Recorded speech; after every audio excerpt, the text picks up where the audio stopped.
and Father Tengri created the blue sky above us, and Mother Umai created the earth below us.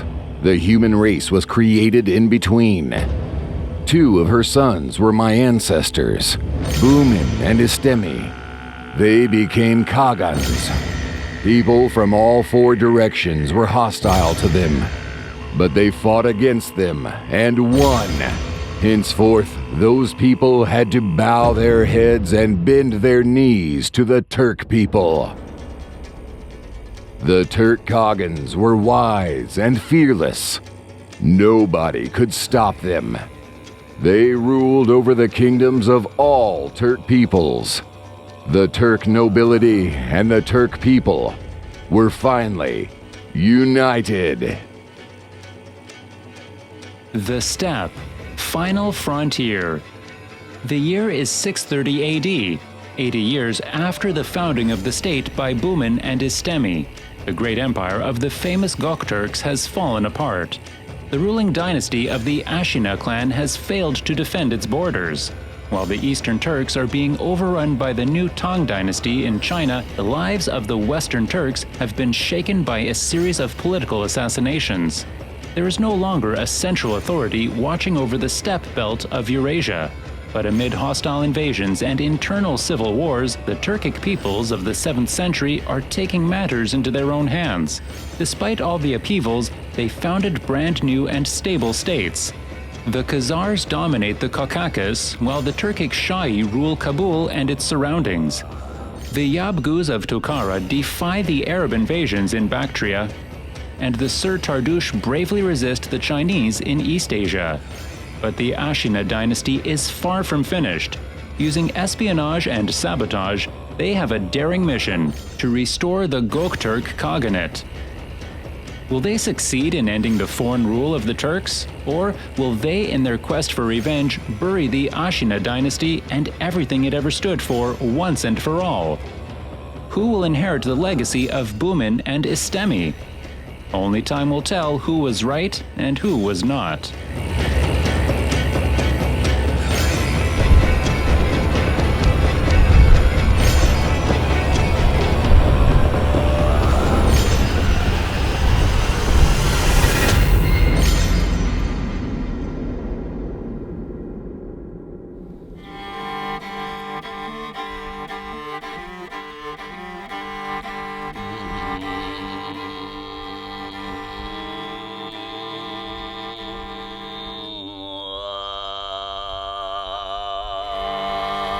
The Altai Mountains, a place with beautiful scenery and breathtaking views.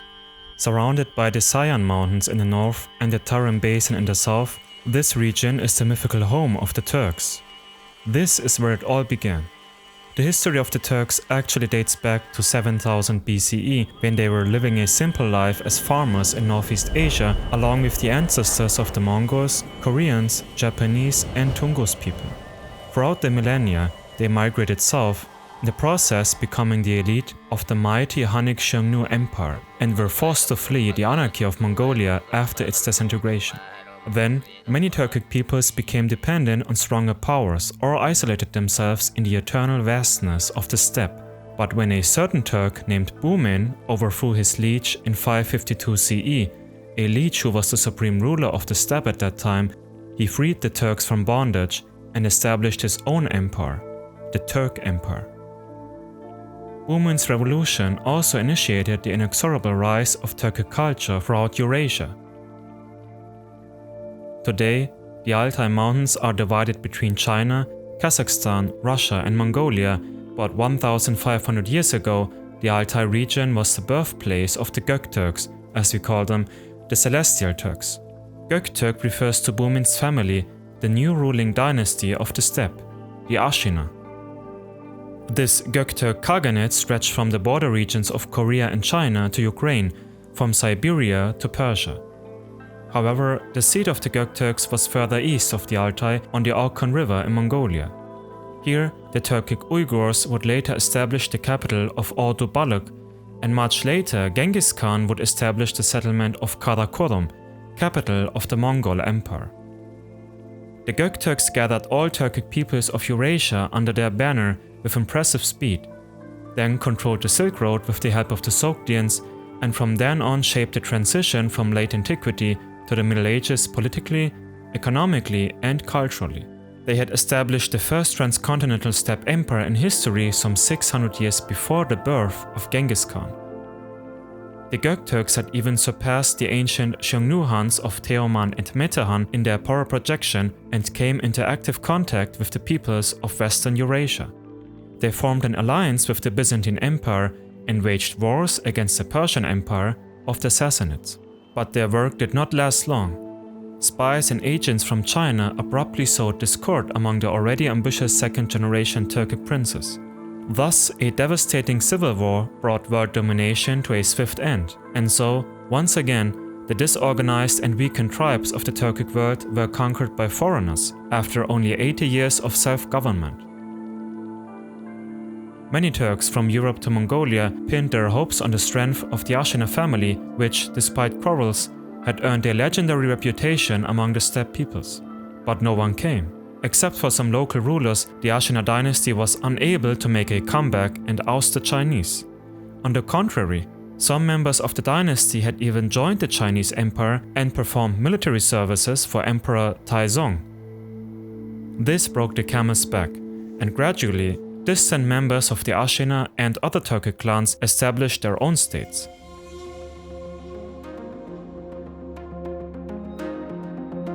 Thus was born the Khaganate of the Khazars in the Caucasus. The last great Turkic king in the west, Tongyapgu, had conquered large parts of the Caucasus from the Persians shortly before his death, thus laying the foundation for the rise of the Khazars. While the Onok tribes of the Western Khaganate sought to reunite Western Eurasia, the Turkshahi in the south took control of Kabul. Their neighbors, the Yapgus of Tokhara, ruled the rest of Afghanistan and Bactria. In the east too, more and more tribes broke away from the rule of the absent Ashina, such as the Syr Tardush, also known as the Shwayantwa. This clan had first fought the Gokturks and contributed to their downfall, but after the Chinese invasion suddenly placed themselves protectively in front of other Turkic clans in the region. Such turnarounds were not uncommon in 7th century Eurasia. All these new states of the steppe had many things in common, despite great distances and different cultural influences from their neighbors. Firstly, they continued to speak the Old Turkic language and continued to maintain old Turkic traditions, and Tengrism, the religion of the steppe. Secondly, they had common enemies, because to make matters worse, in the west the Arabs were advancing into the core territory of the Turks. Meanwhile, in the east, the Chinese of the Tang dynasty, still under rule of the legendary Taizong, went into battle with all their might against the oasis cities of the Tarim Basin. The enemies of the steppe people did not stop at all. The situation seemed hopeless, as the fledgling Turkic states had just emerged and were also vying with each other for power. But there was still hope. Among the new rulers, there were also some who sympathized with the old Ashina clan. And the Turkic peoples in general were not yet finished. On the contrary, deep in Inner Asia, young men and women were embarking on daring adventures. Their mission was to liberate the Turkic peoples from foreign domination. But instead of going into open battle with thousands of horsemen, like their grandparents did, they would carry out their mission in secret, through cunning, espionage, and sabotage. The resistance was outnumbered, sure. Then again, even during the height of the Gokturk Empire, the Turks had always been less in numbers compared to the Chinese, Persians, or Byzantines. This new resistance gave courage not only to the Turks, but to all steppe peoples in the fight against the invaders from the sedentary societies. Perhaps for the second time since the fall of the Xiongnu, it was not the sedentary peoples fighting back against the nomads, but the other way around. The Gokturks had been divided into two by the civil war of the 580s and 590s. The east continued to be ruled by the Chang'an, Bumin's direct descendants. Bumin had been followed by Kara, Mukhan, and ultimately Taspar. All three had achieved successful rule. The territory encompassed everything east of the Altai region, including present-day Mongolia, a thin strip along northern China, and the border with Korea. The regions west of the Altai were ruled by Istemi, Bumin's younger brother, and then by his own son, Tardush. No less successful, because under their banner, the warriors of the Ashina dynasty had advanced as far as the Caucasus and even to Crimea. The coast city of Cherson is considered the westernmost point to which the influence of the Gokturks had reached. Although the ruler in the west bore the title of Yapgo and was thus politically subordinate to the Khagan in the east, both rulers stayed on the Altai, possibly colluding and coordinating in their respective wars along the periphery of their sphere of influence. But in the course of the civil war, the Turks of the west declared themselves independent. There were therefore de facto two empires with claims to be recognized as a Khaganate. The east had already fallen into the dependence by the Chinese Tang dynasty during the civil war, thanks in part to a certain Ishbara Khagan. The west, on the other hand, was shining brighter than ever. Because under the command of Tongyapgo, great-great-nephew of Istemi, over 40,000 Turk and Han soldiers invaded Georgia in 627. Together with the Byzantine army, they besieged and captured the city of Tbilisi.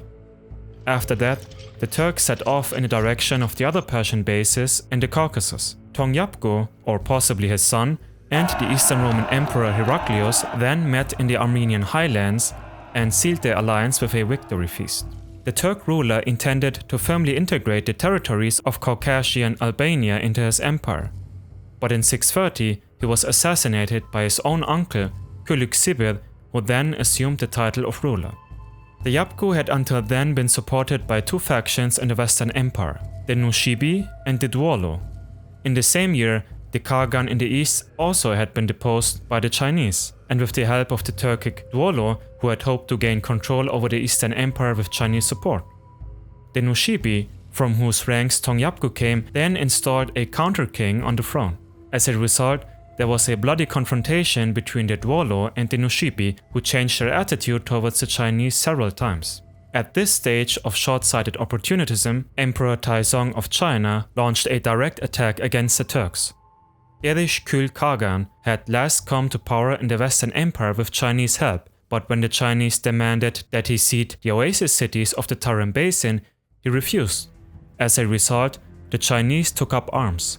Between 630 and 657, the Western Turks then lost more and more territories to the invaders. The Turks, all Turkic ethnic groups in Eurasia that is, came under political dependence. Whether China, Persia or Byzantium, the former adversaries and allies of the Ashina dynasty were able to maintain their authority in their respective countries. But shortly after the demise of the Gokturks, a new power rose on the Arabian Peninsula. With the spread of Islam, the Rashidun Caliphate of the Arabs expanded in the Middle East. By the mid-7th century, they had conquered large parts of Iran and then wrested the Levant and North Africa from Byzantine control. Unlike the Turks, the Byzantines and Persians had less to contend with internal torment and more to contend with war fatigue. And the Chinese? The Tang dynasty began its golden age at that moment. Thanks to the control of the Silk Road and political stability, China experienced a golden age in the fields of economy and science. Chinese culture also flourished. But it could be argued that this would not have been possible without the subjugation of the Turks. Taizong had rid himself of the danger from the steppe. Nevertheless, he pursued a policy that may have displeased some Chinese.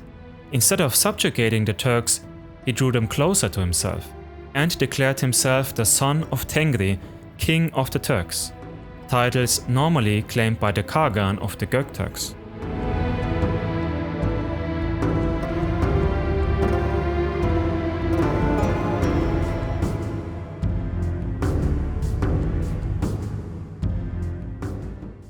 Taizong's occupation policy aimed both to disempower the Turks as a political entity and to integrate the Turkic tribes into the Tang Empire. After all, the Turks were known as excellent warriors, skilled blacksmiths, and culturally tolerant nomads of the steppe. At the same time that Taizong had defeated the Eastern Gokturk Empire with the help of the Syr Tardush, he was also receiving calls for military intervention from Korea. The Shilla kingdom had asked the Chinese emperor several times to rush to its aid against the heavenly kingdom of Goguryeo, formerly allies of the Turks. The last Chinese-Korean war had broken out because the Sui dynasty had overheard that emissaries of the Goguryeo wanted to forge an alliance with the Gokturks. The invasion of Korea failed, and the Goguryeo victory caused the fall of the Sui dynasty. Now, nearly 40 years later, the Tang dynasty was again drawn into conflict in Korea, but this time destiny was in favor of the Chinese. Firstly, Taizong had a potential ally with Shilla on their side in South Korea against the Goguryeo who ruled over the north. Moreover, he theoretically could make use of the military capacities of the Turks. Why should Taizong not take advantage of their strength and military prowess and send the Turks to the front lines in Korea? Regardless, the Tang Empire continued to expand westward. The Tarim Basin had been central to the rise of the Gokturks a century ago. Even now, the oasis cities had great economic influence on all peoples in the area, as the exchange of goods along the Silk Road peaked in two regions, in Sogdia and here in the basin. The cultural dimension of the basin should also not be underestimated. Often, beliefs and even entire religions spread through traders and pilgrims who made use of these cities as a place of rest, refuge, or even social gathering. The Ashina, who originated from Karakoja, formerly known as Gaochang, had already taken control of most of the oasis towns shortly after defeating the Ruran, not interfering in internal affairs, but thereby establishing themselves as suzerains over other states in the neighborhood. Either way, trade of Chinese, Korean, Indian, Sogdian, Persian, and even Byzantine merchants continued unhindered during Turkic military projection in the area. But now, Taizong saw his opportunity come and replaced the Turks as hegemon in the Tarim Basin. His forced military march met quite some resistance. The site of the following events is known in Chinese historiography as the Western regions. Even during the legendary Han Dynasty, the influence of the Chinese reached far into Inner Asia. However, the Chinese experienced constant counter-pressure from the steppes, first by the Turco-Hunnic Xiongnu, then by the Mongolic Xianbei, the Ruran, and finally by the Gokturks. In order to reverse the situation and establish Chinese hegemony in the Tarim Basin after 4 centuries of failure, Emperor Taizong began a military campaign that lasted nearly 8 years. Spoiler, the Chinese were successful.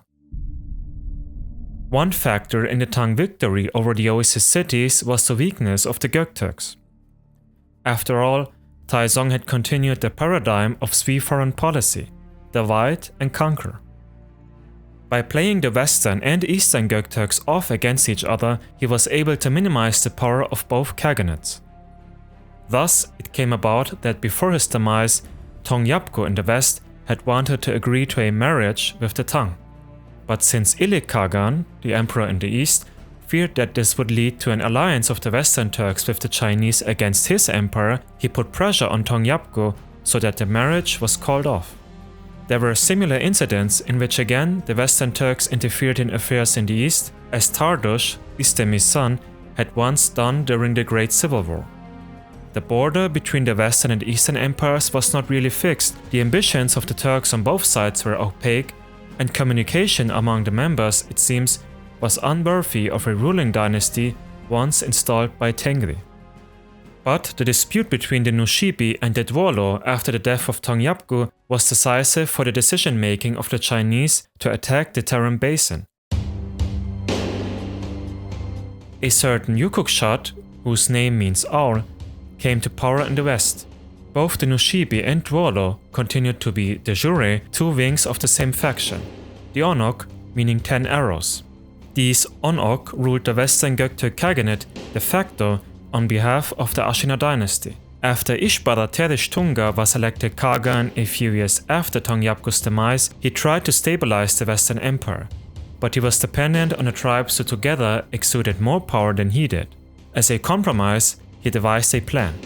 He sent 10 arrows to the 10 most powerful tribes in the empire, inviting each of them to his court in Suyab. 5 arrows were sent to tribes of the Dwalo faction, which were originally called Tuluk it seems, and 5 to tribes of the Nushibi faction. This gave rise to the Onok. Terishtunga thus tried to establish a balance between the powerful tribes of the empire and at the same time aimed to secure his own rule. Should one of the factions revolt against him, he would call the tribes of the other faction to his aid. This was his reasoning anyway. The revolt of a certain Tun Tudun, though, was so successful that Terish Tunga had to quickly leave the capital and flee to Karasar. This city is actually called Karashehir, the Black City in Turkic, and is located north of the Tarim Basin in present-day Xinjiang. The famous Burdushat, who had defeated the Persians in the War of 627, was forced to leave with them. Berdu was the one who had reached central Iran and had even accomplished to destroy a Persian army in the heartland of the Sassanid Empire. However, after Tong Yapgu's death, he had to withdraw his army at once back to Suyab, and now he lost his homeland for good due to his brother's deposition. But Tun Tudun, the instigator of the revolt, had incurred the wrath of the Nushibi.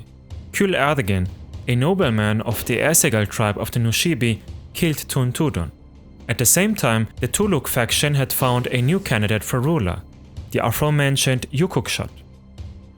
While some tribes of the Tuluk were hunting for Terish Tunga and Burdushat in Karashehir, the son of Ili Khagan from the east was to become the Khagan of the west. While the Tuluk accepted Yukuk's rule, the Nushibi tribes opposed it. During all this time, the Nushibi and Tuluk were in a hostile relationship anyway. There was no firm peace between the two factions, and military clashes between the tribes of both sides were a commonplace. This little civil war in the Western Khaganate then came to an end under the auspice of Yukuk's rule in 648. At the Great Toy, the National Assembly of the ancient Turks, both factions accepted a new border demarcation. The agreement sealed the Ili River as the fixed border between Tuluk and Nushibi. Everything west of the river was allowed to be administered by the Nushibi, and everything east of the Ili by the Tuluk. This meant a division of the Western Khaganate into a kind of federation which had covertly been ruled by the 10 tribes for years. Both factions were politically independent of each other. In the end, 2 new states were formed in Central Asia. The Khagan, Yukuk, was appointed ruler of the East, as he had been accepted as a legitimate ruler by the Tuluk from the beginning. So the situation in Central Asia had been further unnecessarily complicated by these events. As a result, many Turkic tribes once again lived in political autonomy. For whatever reason, perhaps driven by his political ambitions, Yukuk attempted to bring the tribes beyond the border of the Ili under his rule.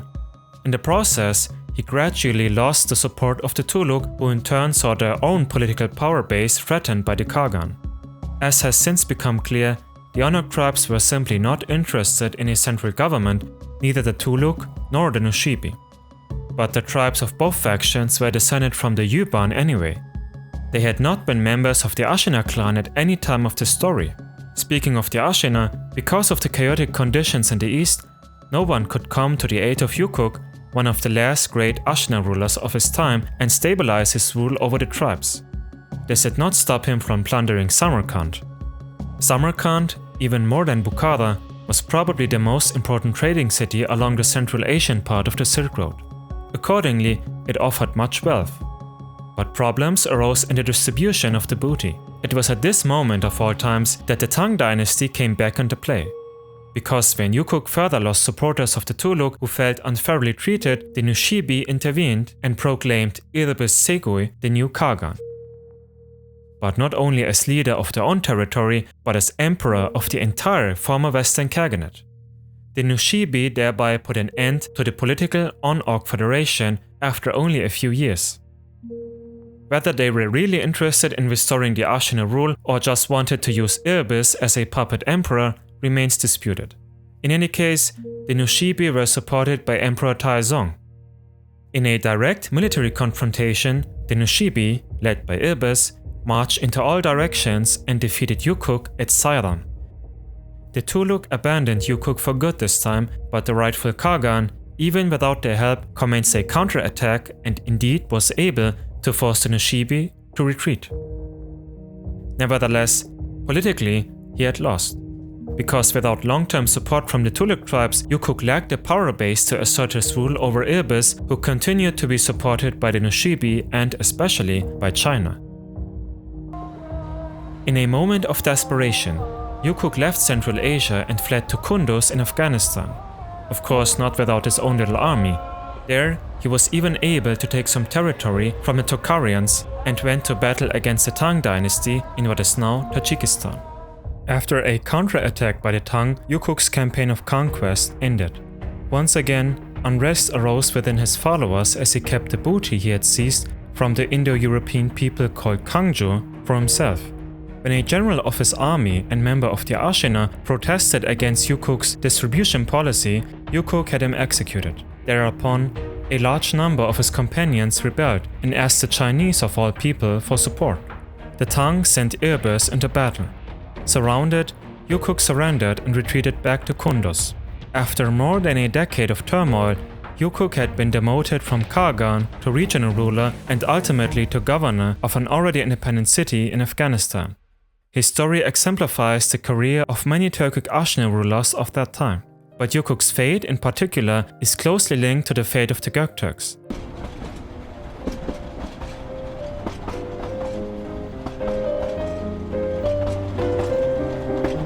After Yukuk was ousted, Erbes Segoi rose to rule the restored Western Gokturk Khagante. In the 640s, the situation between the Tuluk and Nushibi further calmed down. But two new problems arise in this chapter of the story.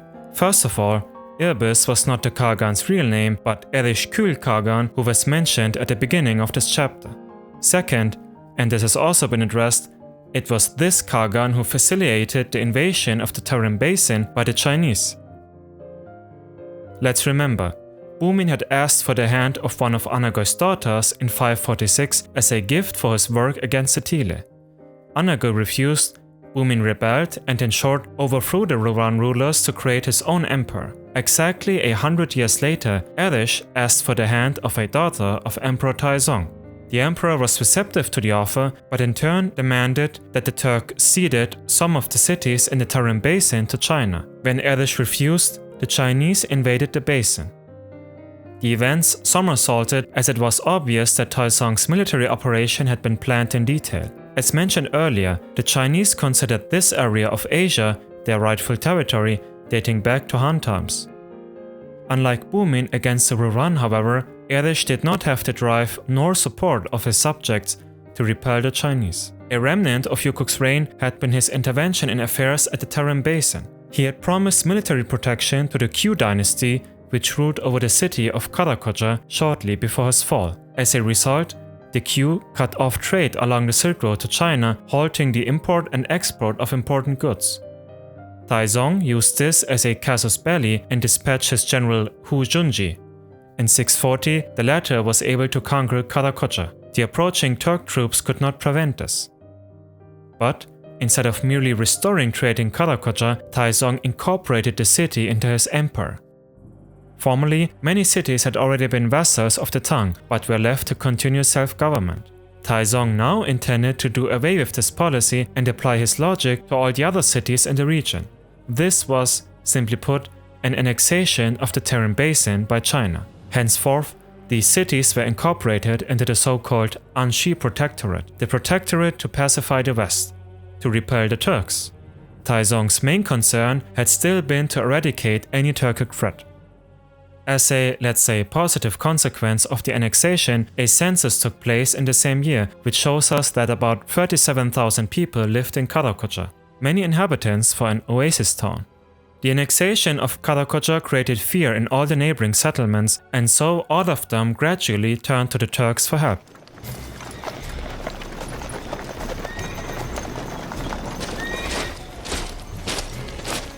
Karashehir was one of the first cities to request the stationing of Turkic troops. Although Karashehir had been a rival city of Karakoja, the inhabitants were afraid that the same suffering would befall them.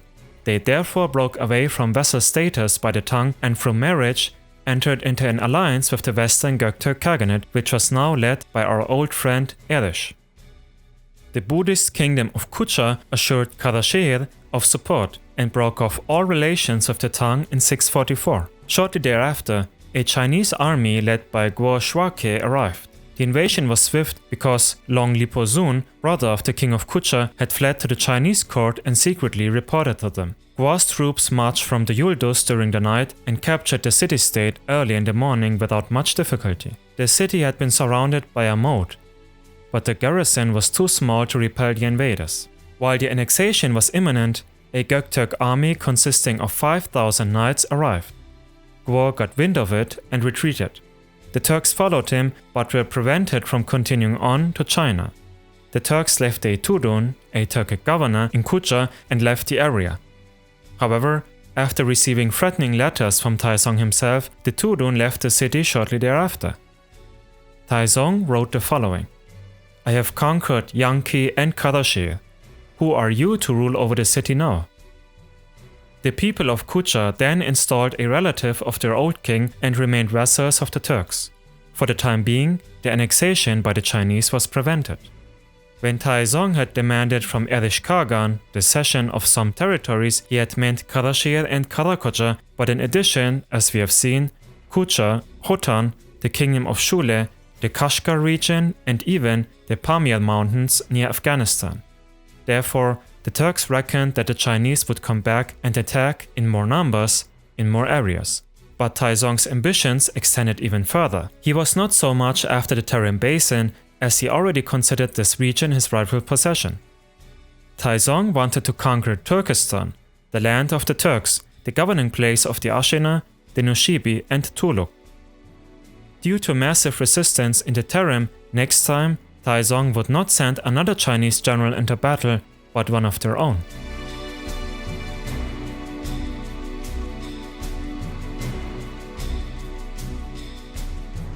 While the Onok and the survivors of the Ashina outside of China could hold the Western Turkic Empire together only with the greatest difficulty, the Eastern Khaganate had already disintegrated. In its place had moved the kingdom of the Syr Tardush. Its Chinese name is Shui-Yantuo. According to Chinese chronicles, there once were the tribes of Shui and Yantuo, which at some point united and then formed the Shui-Yantuo Federation. In any case, this former federation turned kingdom had contributed significantly to the demise of the Eastern Gokturks. They had betrayed Ilik Khagan, father of Yukuk, and with Chinese help had overthrown the Ashina in their quest to become the new rulers of the steppe. In a decisive battle on March 27, 630, they were able to defeat the Gokturks with the Chinese near the Yinshan mountains south of the Gobi Desert. The army of the Gokturks was led by Yukuk, at that time still Shad, that is Prince of the Gokturks. His story really is of tragic nature, but he is not the only Turk to fall victim to destiny. In the aftermath, the Syr Tardush took control of large parts of the Eastern Gokturk Khagante shortly thereafter. They undertook several campaigns against the Western Gokturks too, defeating the Kyrgyz and Karluks among others. When the Tang army invaded Karakocha, the Syr Tardush offered their support to the Chinese. The bond between the Syr Tardush and all other Turkic peoples, it seems, was virtually non-existent. But the Syr Tardush did perceive the expansionism of the Tang dynasty negatively, and they certainly took the ambitions of Taizong seriously. For the time being, they submitted de jure to the Tang dynasty, but they did not pay tribute nor were they otherwise politically dependent on the Chinese. The kingdom had simply accepted Chinese suzerainty over parts of the former Gokturk Khaganate. Trade along the steppe belt continued unhindered anyway. The Syr Tardush were led by Yinshu Bilge Khagan, whose real name was Inan. Under the leadership of his grandfather, Idi Khan, the Syr Tardush had evolved from a small tribe within the Tile Federation into an independently operating political entity. Now it was up to the grandson to sufficiently carry on this legacy. The Tang bequeathed him an honorary title, Zenzu Khan, after they had incited his rebellion against Ilik Khan and the Gokturks. The Turks in Eastern Eurasia generally did not have enough power to overthrow Ilik from the throne even with Chinese help. But when Inan accomplished to overthrow the Khagan, he had incurred the wrath of the other Ashina members. One of the Ashina who since vowed revenge was Ashina She'er. After this man had unsuccessfully tried to claim the territory of the Western Turks for himself, he went to the Tang court in 635. There, he was placed in military service and made a general. The following year, a marriage even took place between She'er and Princess Hengyang, Emperor Taizong's sister. Upon his return to the court of Chang'an, his reputation had risen once again. Inan, of course, had been aware of these actions. A decisive battle ensued. With an army of supposedly 50,000 men, She'er invaded Syr Tardush territory, much to the benefit of a certain Taizong, who once again played one Turk off against the other, hoping to see both weakened in the end. But many soldiers from She'er's army defected to the Western Turks, since at that time Terishtunga had just become Khagan of the Western Khaganate and restored unity. Presumably, She'er's troops saw no point in attacking other related Turkic tribes and even kingdoms, as this had proved fatal in the past. The fact that She'er, as a relative of the overthrown Ilik Khagan, had personal reasons did not bother them. Interestingly, there must have been an agreement between Terishtunga and Inan of the Syr Tardush, because Inan received permission from the Khagan to take military action against She'er. That young man had already been elevated to Shat, prince and military leader, at the age of 11, and he had had a stellar career. But in his quest to avenge the Ashina dynasty, he was outright handed over by, of all people, another member of the Ashina. Abandoned by his followers and feeling betrayed by his relatives, he fled to Karakoja, then placed himself in the service of Emperor Taizong and was finally admitted to the court at Chang'an. Treated with dignity and respect, that is the story as to why She'er rose to the rank of general and took part in the campaign to conquer the Tarim Basin. The Ashina had abandoned him, now he turned against them.